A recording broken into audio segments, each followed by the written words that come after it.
Having battled and slain hundreds of opponents across his life, including full-fledged Jedi Masters and gigantic beasts the size of mountains, Darth Vader became completely accustomed to the life of an unkillable warrior, and one who brought an unnerving fear to those who faced him.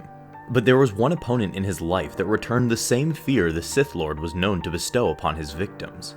His name was Staus Sykes, a survivor of one of the Empire's military campaigns which resulted in his people being nearly wiped out, as Emperor Palpatine wished to make them an example to other resisting systems. Having lost everything, including his entire family and any hopeful future he may have lived had the Empire not invaded, Staus embraced his newfound rage and devoted his life to revenge in killing the man who led the Imperial attack, Darth Vader.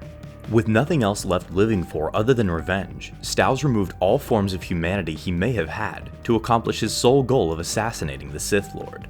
This included transforming the majority of his body into a machine meant for killing, outfitting himself with numerous cybernetics such as energy blades that emitted from his arms, enhanced body movements and durability, and mechanical claws that attached to tendrils that ripped through his body with deadly force.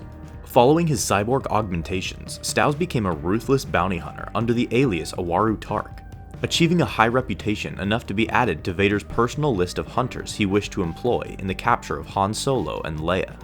As a result of being added to the esteemed list, Staus was personally summoned to meet with Vader for the job, as he planned from the start. When the bounty hunter arrived to meet the Sith Lord in person, he wasted no time to begin his attack once they were left alone. As the Imperial escort left the room, Staus immediately threw charges at the entrance that he had entered from, denying the guards to reinforce their master while he was being attacked. Right after, Staus charged Vader with his embedded energy blades, drawn with the intent to kill. Vader was able to react quickly enough to deflect the first strike, but underestimated his opponent, who was able to instantly counter the defensive move by jumping over the Sith Lord and striking him from behind, landing a direct hit on the back. Slightly staggered from the hit on the back, Staus was able to land another successful attack by launching Vader with full force into a wall. Despite the bounty hunter's early blows on his target, the fight was far from over. Vader swiftly regained his composure and chucked his opponent directly into the ceiling with the Force. But once more, Staus was prepared, using his hidden compartment of grenades to rain down explosions on the Sith Lord.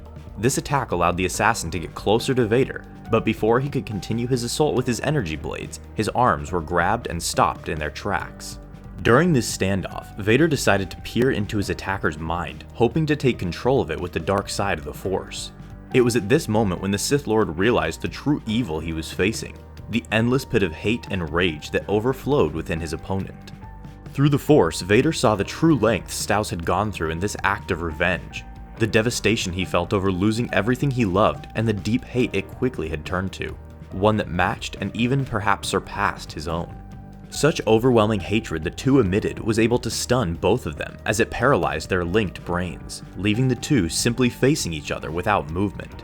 But Vader was able to unfreeze first, using the moment to make the final strike against his opponent by decapitating the bounty hunter with his lightsaber, freeing Staus from his torment and preserving his own for years to come. After the fight, Vader was simply stunned by what he had faced. Never in his life had he met someone who held such rage and dedication to kill like himself.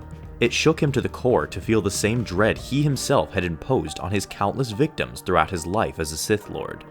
This unnerving feeling left a deep cut within Vader's psyche. For the first time, he had witnessed someone just like himself, a man who had lost everything and sacrificed his humanity for his need for revenge. A self-reflection he had not experienced in a long time, and one that would remain in his mind until he was able to overcome his chains of guilt and self-hate that he imprisoned himself with through Luke's help.